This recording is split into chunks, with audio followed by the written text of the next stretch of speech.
بسم اللہ الرحمن الرحیم۔ السلام علیکم۔ اردو کہانی سینٹر میں خوش آمدید۔ آج کے اس ویڈیو میں آپ کو ایک معصوم لڑکی کے اوپر بیتی دکھ بھری سچی کہانی سنانے چاہ رہی ہوں، لیکن کہانی سنانے سے پہلے نئے آنے والوں سے گزارش ہے کہ اردو کہانی سینٹر کو سبسکرائب کیجیے اور ہماری ویڈیو سب سے پہلے دیکھنے کے لیے بیل آئیکن کو کلک کیجیے۔ چلیے شروع کرتے ہیں کہانی۔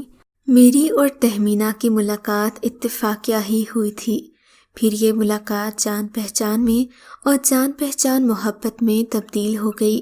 2 ماہ کی پاکیزہ محبت کے بعد ہم دونوں شادی کے بندھن میں بندھ گئے۔ وہ دن بہت حسین تھے جب وہ دلہن بن کر میرے گھر آئی تھی، مگر جلد ہی سمینہ کی نوکری ہماری خوشیوں میں آڑے آ گئی۔ پیشے کے اعتبار سے سمینہ ڈاکٹر تھی۔ اکثر وہ رات کے 12 بجے فارغ ہوتی تھی اور میں گاڑی میں اسے لینے جاتا تھا۔ ہمارا یہی معمول تھا، میں آفس سے 4 بجے آ جاتا، پھر 12 بجے اسے لینے جاتا اور گھر آ کر بنا بات کیے ہم سو جاتے۔ زندگی اسی ڈگر پر چل رہی تھی۔ ایک دن موسم بہت سہانا تھا، میرا دل مچلنے لگا کہ سمینہ پاس ہو تو ہم ڈھیروں باتیں کریں۔ میں رات کے 11 بجے ہی اسے ہسپتال سے لینے چلا گیا۔ وہ بھی شاید میری ہی منتظر تھی۔ اس نے اپنی ڈیوٹی پر اپنی کولیگ کو بھیجا اور خود میرے ساتھ آ گئی۔ راستے میں سلو ڈرائیو کر رہا تھا تاکہ ہم زیادہ سے زیادہ باتیں کر سکیں۔ ابھی ہم گھر سے کوئی 1 کلومیٹر کے فاصلے پر تھے کہ اچانک ہمیں سڑک پر ایک خاتون کے کراہنے کی آواز آئی۔ رات گہری ہونے کی وجہ سے تقریباً سڑک پر سناٹا تھا۔ ہم جب بھی رات کو یہاں سے گزرتے تھے اکثر خوفزدہ کرنے والی خاموشی ہوتی تھی۔ رات کے اس سناٹے میں اس خاتون کی کراہیں ہمیں اپنی جانب متوجہ کر رہی تھیں۔ میں نے گاڑی روکی اور یہ سمجھنے کی کوشش کرنے لگے کہ آواز کس طرف سے آ رہی ہے۔ یکایک ہمیں آواز اپنے بالکل پاس سے آئی۔ میری نظر شیشے سے باہر پڑی تو میں دنگ رہ گیا۔ ایک خاتون بری حالت میں سڑک کے کنارے پڑی تھی۔ میں نے جلدی سے سمینہ کو اشارہ کیا۔ ہم دونوں گاڑی سے باہر آ گئے۔ خاتون ابھی بھی مری مری آواز میں چلا رہی تھی۔ وہ مسلسل روئے جا رہی تھی۔ ہم اس کے پاس کھڑے تھے۔ اس کی جسمانی حالت سے اندازہ ہو رہا تھا کہ وہ تخلیق کے درد سے گزر رہی ہے۔ سمینہ اس عورت کے پاس بیٹھ گئی اور اس کے ہاتھ پاؤں ملنے لگی۔ میں بھی ایمرجنسی نمبر ملانے میں مصروف تھا، مگر اس کی نوبت نہیں آئی۔ اچانک عورت کی چیخیں تھم گئیں اور بچے کے رونے کی آواز سے معلوم ہوا کہ وہ بچہ جنم دے چکی ہے۔ سمینہ نے اپنی چادر سے اس عورت کو ڈھانپ رکھا تھا۔ جبکہ میں نے اپنا کوٹ اتار کر سمینہ کو دیا تو اس نے بچے کے گرد لپیٹ دیا۔ سمینہ کی ہدایت پر عورت کو میں نے گاڑی کی پچھلی سیٹ پر لٹا دیا، جبکہ بچہ سمینہ نے اپنی گود میں رکھا اور پھر میں نے گاڑی موڑ دی۔ تقریباً 10-15 منٹ کے بعد ہم ہسپتال کے احاطے میں داخل ہو چکے تھے۔ سمینہ نے عملے کو عورت کو ایمرجنسی وارڈ میں لے جانے کا کہا اور خود بھی اس بچے کے ساتھ ہی ایمرجنسی وارڈ میں چلی گئی۔ میں باہر کھڑا سمینہ کا انتظار کرتا رہ گیا۔ اس نے مجھے اندر آنے سے منع کر دیا۔ تھوڑی دیر کے بعد جب اس نے مجھے اندر بلایا تو اس عورت کی حالت سنبھل چکی تھی۔ گول مٹول سا بچہ اس کے پہلو میں لیٹا ہوا تھا۔ اس سے پہلے کہ میں کچھ سمجھ پاتا، سمینہ نے ایک فائل میرے آگے کر دی کہ میں اس پر دستخط کر دوں۔ ہماری نئی شادی ہوئی تھی۔ بیگم صاحبہ کی ہر بات میں سر آنکھوں پر رکھتا تھا، مگر یہ ایک ناقابل یقین سی بات تھی۔ ان کاغذات میں سمینہ نے والد کی جگہ میرا نام لکھ دیا۔ نام پڑھ کر میں حیرت زدہ رہ گیا۔ میں نے سمینہ سے پوچھا، یہ کیا ہے؟ تم نے مجھ سے پوچھے بنا ہی باپ کے خانے میں میرا نام لکھ دیا۔ اگر تمہیں مجھے باپ بنانے کی اتنی جلدی ہے تو پھر خود ماں کیوں نہیں بن جاتی؟ میں نے محبت سے مگر چڑچڑے انداز میں کہا، مگر میرے کہنے کا کوئی اثر نہ ہوا۔ اس نے پیار سے ان کاغذات پر سائن تو کروا دیے، مگر میں نہیں جانتا تھا کہ یہ سائن مجھے کس قدر مہنگے پڑیں گے۔ 1 گھنٹے کے بعد سمینہ نے اس عورت کو نرس کے حوالے کیا اور میرے پاس آ کر کہا، گھر چلو۔ میں تو یہی چاہتا تھا، میں اسے لے کر گھر آ گیا۔ راستے میں ہم نے اس بارے میں کوئی بات نہ کی۔ ہم پورا راستہ اپنی باتوں میں مگن رہے۔ سمینہ کا کہنا تھا، اس نے جو کچھ بھی کیا ہمدردی میں کیا ہے۔ ورنہ اس طرح کی خواتین کے لیے عموماً مسئلے پیدا ہو جاتے ہیں اور ہسپتال والے بات تھانے تک لے جاتے ہیں۔ میں نہیں چاہتی تھی کہ عورت کے ساتھ کچھ ایسا ہو، ویسے بھی وہ بیچاری حالات کی ماری ہوئی لگ رہی تھی۔ خیر اگلے دن میری آفس سے چھٹی تھی۔ سمینہ نے اس عورت کو میرے ساتھ گھر روانہ کر دیا۔ اس نے مجھے سمینہ کا خیال رکھنے کا کہا اور خود ہسپتال چلی گئی۔ سمینہ نے کہا تھا میری سالگرہ کی وجہ سے آج وہ جلد ہی گھر آ جائے گی۔ اس کی اس بات پر میں خوش ہو گیا۔ رات کے 9 بجے تھے۔ میں خاتون کو سوپ وغیرہ دے کر سمینہ کو لینے ہسپتال چلا گیا۔ آج میں معمول سے ذرا پہلے جا رہا تھا، مگر حیرت کی بات تھی 9 بج رہے تھے، سڑکیں خالی تھیں۔ شاید موسم کا اثر تھا۔ شہر میں دھند کافی تھی، سردی بھی بڑھ چکی تھی، اسی لیے لوگ اپنے اپنے گھروں میں دبکے بیٹھے تھے، جبکہ مجھے اور سمینہ کو یہی موسم سب سے زیادہ اچھا لگتا تھا۔ اسی موسم میں ہم گھر سے باہر بھی نکلتے تھے، مگر نہ جانے کیوں آج میرا دل اداس سا تھا۔ یوں لگ رہا تھا آج کچھ انہونی ہونے والی ہے۔ اور اس وقت تو مجھے اور بھی زیادہ شک ہونے لگا جب ہماری گاڑی کے پیچھے ایک گاڑی مسلسل ہمارا پیچھا کرتی دکھائی دی۔ میں نے گاڑی کو نظر انداز کیا کیونکہ ویسے بھی وہ ہمارے پیچھے تھی، مگر کہتے ہیں مصیبت انسان سے پوچھ کر نہیں آتی۔ ہسپتال سے تھوڑے فاصلے پر پہنچے تھے کہ 3 موٹر سائیکلوں نے ہمارا راستہ روک لیا۔ ان میں ایک چہرہ جانا پہچانا سا لگ رہا تھا، یا پھر میرا وہم تھا، جبکہ باقی چہرے انجان تھے۔ انہوں نے اپنے چہروں کو نقابوں سے ڈھانپ رکھا تھا۔ انہیں دیکھ کر میرے دل میں خوف کی لہر دوڑ گئی۔ میں نہتا تھا جبکہ وہ مسلح تھے، ان کی آنکھوں سے خون ٹپک رہا تھا۔ جبکہ سمینہ نے یہ دیکھ کر مجھے گاڑی کی سپیڈ تیز کرنے کا کہا، مگر اس کا کوئی فائدہ نہیں تھا۔ گاڑی کے آگے موٹر سائیکلیں تھیں، جبکہ گاڑی کے پیچھے ایک اور گاڑی تھی۔ ہم مکمل طور پر ان کے نرغے میں آ چکے تھے۔ اب میرے پاس کوئی چارہ نہیں تھا کہ میں اپنی اور اپنی بیوی کی جان بچا سکوں۔ یکایک میرے ذہن میں خیال آیا کہ مر جاؤں گا مگر اپنی بیوی کو ان لوگوں کے رحم و کرم پر نہیں چھوڑوں گا۔ یہی سوچ کر بائکس کی پرواہ کیے بنا ہی میں نے گاڑی آگے بڑھانا چاہی، مگر ایک چھرے سے میری گاڑی کے ٹائر کو پنکچر کر دیا گیا اور ساتھ ہی شیطانی قہقہے فضا میں بکھر گئے۔ زندگی میں پہلی بار اپنا آپ مجھے اس قدر بے بس محسوس ہوا تھا۔ وہ گنڈے مسلسل ہماری طرف بڑھ رہے تھے، جبکہ خوف سے سمینہ کا برا حال تھا۔ وہ رونے چلانے لگی تھی۔ اس سے پہلے کہ غیرت سے مجبور ہو کر میں ان لوگوں سے الجھ پڑتا، مجھے اپنے کاندھے میں چبھن سی محسوس ہوئی۔ اس کے ساتھ ہی میری آنکھوں کے آگے اندھیرا چھا گیا۔ بے ہوش ہونے سے پہلے میں نے سمینہ کی دلدوز چیخ سنی، جو ان کہکہوں میں کہیں دب کر رہ گئی تھی۔ سڑک پر ہماری مدد کرنے والا کوئی بھی نہ تھا۔ میں اس وقت کو کوس رہا تھا جب میں نے سمینہ کو نائٹ ڈیوٹی کرنے کی اجازت دی تھی۔ جب میری آنکھ کھلی تو میں ہسپتال کے پٹ پر تھا۔ میں نے جلدی سے آنکھیں کھول کر ادھر ادھر دیکھا۔ مجھے اپنے آس پاس سمینہ نظر نہ آئی۔ اتنے میں وارڈ بوائے کمرے میں داخل ہوا۔ میں نے اس سے کچھ پوچھنا چاہا، مگر اس نے مجھے لیٹے رہنے کا اشارہ کیا، گویا میرے حواسوں پر بجلیاں گرانے کے لیے میری حالت سنبھلنے کا انتظار کیا جا رہا تھا۔ اگلے دن جو خبر مجھے سنائی گئی اس سے تو بہتر تھا کہ مجھے ہوش ہی نہ آتا اور اس حادثے میں میری جان چلی جاتی۔ اس حادثے سے گزرنے کے بعد سمینہ میرا سامنا نہیں کرنا چاہتی تھی۔ اس نے بنا مجھ سے پوچھے ہی خود کو قصوروار ٹھہرا لیا اور میری نظروں کا سامنا نہ کرنے کے لیے موت کو گلے لگا لیا۔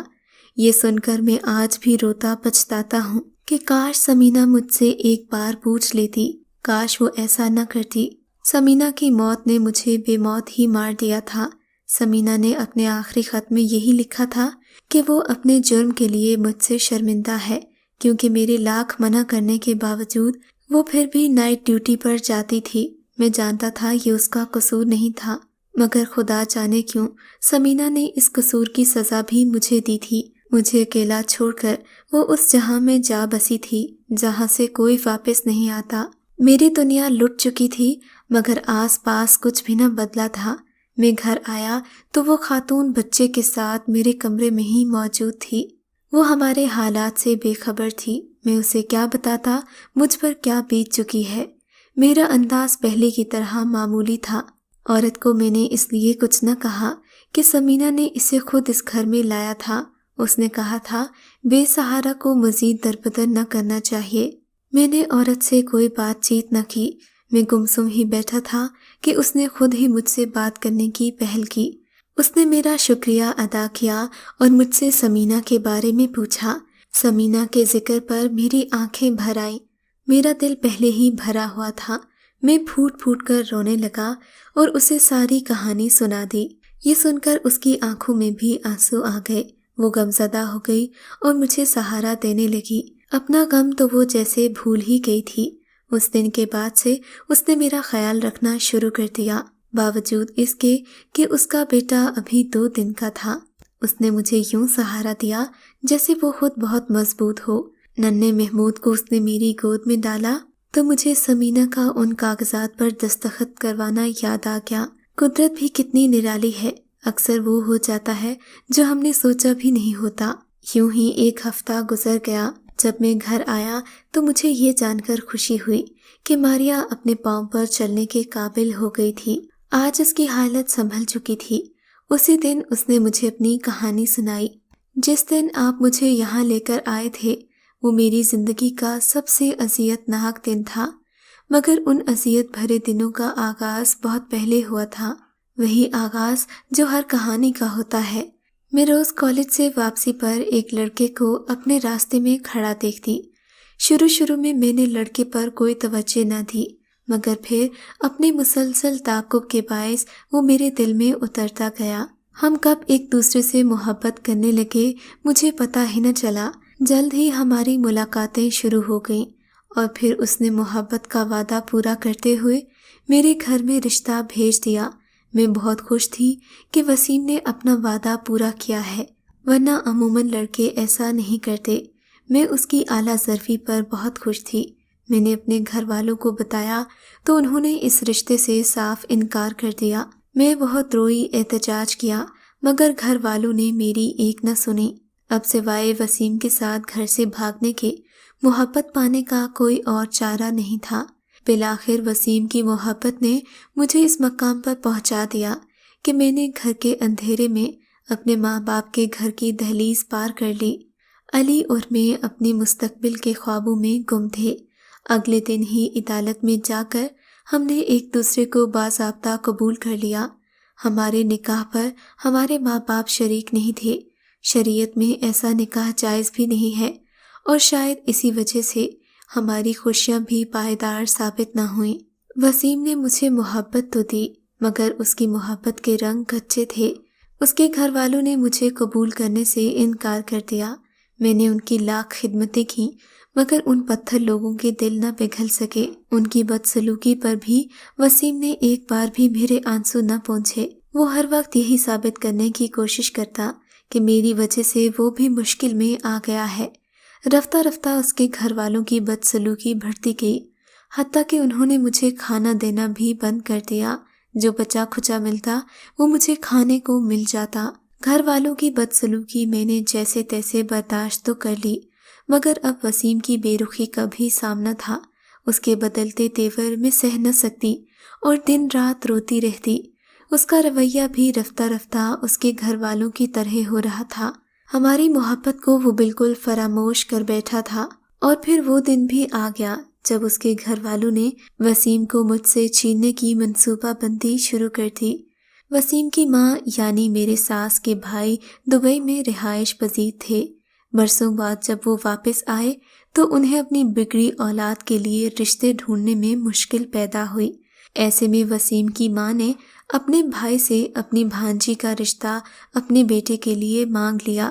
حالانکہ ان کا بیٹا شادی شدہ تھا، مگر انہوں نے یہ بات سارے خاندان سے چھپائی تھی۔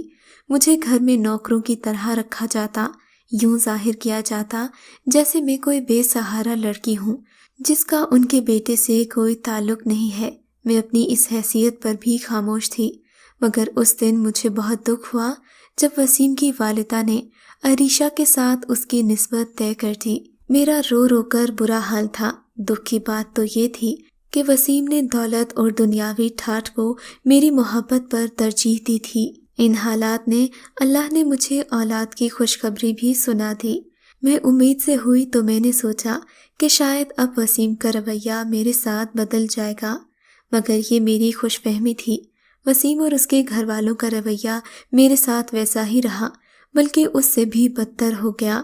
یہ لوگ شادی کی تیاریوں میں یوں مصروف تھے جیسے میں اس گھر میں کوئی وجود ہی نہیں رکھتی۔ بالآخر جب وسیم کے گھر والوں کو اس بات کا احساس ہوا کہ میری موجودگی ان کے لیے خطرے کا باعث ہو سکتی ہے، تو انہوں نے اس حالت میں مجھے طلاق دے کر گھر سے نکلوا دیا۔ اس حالت میں کہیں جانا بھی ناممکن تھا۔ میرے پاس نہ گھر والوں کا کوئی رابطہ تھا، اور ہوتا بھی تو میں وہاں نہ جا سکتی۔ گھر والوں کے دروازے مجھ پر ہمیشہ کے لیے بند ہو چکے تھے۔ میں بے بسی کے عالم میں سڑک پر چلتی رہی، یہاں تک کہ طبیعت کی خرابی کے باعث گیلے فٹ پاتھ پر لیٹ گئی۔ تبھی وہاں سے آپ کا گزر ہوا۔ ٹھیک اسی وقت مجھے درد اٹھنا شروع ہوئے تھے۔ خدا کا شکر ہے کہ آپ لوگ وہاں آ گئے، ورنہ نہ جانے میرا کیا بنتا۔ اللہ سمینہ باجی کو اس نیکی کا اجر دے گا۔ ماریا کی کہانی سن کر میری آنکھوں میں آنسو آ گئے۔ میں یہ سوچ کر آبدیدہ ہو گیا کہ دنیا میں کیسے کیسے سنگ دل لوگ بھی موجود ہیں۔ سمینہ کی کہانی نے میرے دل میں اس کے لیے ہمدردی پیدا کر دی، جبکہ وہ تو پہلے ہی مجھے سہارا دے رہی تھی۔ یوں ہم دونوں ایک دوسرے کے غمگسار بن گئے۔ میرے اور ماریا کے درمیان کوئی ایسی بات نہ ہوئی، مگر سمینہ کی آخری رسومات کے دوران اس نے مجھے بہت حوصلہ دیا تھا۔ پھر یہی ہمدردی محبت میں بدل گئی۔ ہمیں لگنے لگا کہ ہم دونوں ایک دوسرے کے لیے بنے ہیں۔ دونوں کے حالات ایک جیسے ہی تھے۔ آپ کو شاید میں اس وقت خود غرض لگ رہا ہوں گا، مگر انسان کی زندگی کبھی کبھی ایسے موڑ پر لے آتی ہے جہاں نہ چاہتے ہوئے بھی اسے اپنے پیاروں کو بھلانے کی کوشش کرنا پڑتی ہے۔ اور پھر حالات نے وہ پلٹا کھایا کہ میں اور ماریا نکاح کے بندھن میں بندھ گئے۔ اب مسئلہ یہ تھا کہ میں ماریا کو اپنے گھر والوں سے کیسے متعارف کرواؤں۔ بالآخر میں نے لمبی تمہید باندھنے کے بعد سمینہ سے نکاح کا ذکر گھر والوں سے کر دیا۔ گھر میں کوہرام مچ گیا۔ سب لوگوں نے مجھے طنز کا نشانہ بنایا، مگر میں نے کن حالات میں ماریا سے شادی کی تھی یہ کوئی نہیں جانتا تھا۔ جب میں سمینہ کو گھر لے کر آیا تو خواتین کی آمد شروع ہو گئی۔ میں جانتا تھا خواتین ہمدردی کے نام پر کڑوی کسیلی باتیں ہی کریں گی۔ میں نے ماریا کو محلے کی خواتین سے ملنے سے صاف منع کر دیا۔ جب کوئی باز نہ آیا تو میں نے دروازے پر تالا لگا دیا۔ محلے میں عجیب و غریب باتیں شروع ہو گئیں کہ میں نے دلہن کو قید کر رکھا ہے، مگر ماریا کی طبیعت کے پیش نظر ایسا کرنا ضروری تھا۔ جب مسلسل 3-4 دن وہ باہر نہ آئی، اس نے کسی سے ملنا گوارا نہ کیا، تو خواتین نے بھی ایسے ہیلے بہانے بنانا چھوڑ دیے۔ اب نہ ہی کوئی ہمارے گھر آتا اور نہ زیادہ باتیں بناتا، کیونکہ میں خود بھی کسی کی بات کا جواب نہیں دیتا تھا۔ زمانے بھر کی شکایتوں کے باوجود بھی میں نے ماریا کو اپنا ایمان مکمل کرنے کے لیے اور اسے سہارا دینے کے لیے اپنایا تھا۔ آپ جو بھی کہیں، مگر مجھے اپنے فیصلے پر فخر ہے۔ ہماری شادی کو آج 10 سال بیت چکے ہیں۔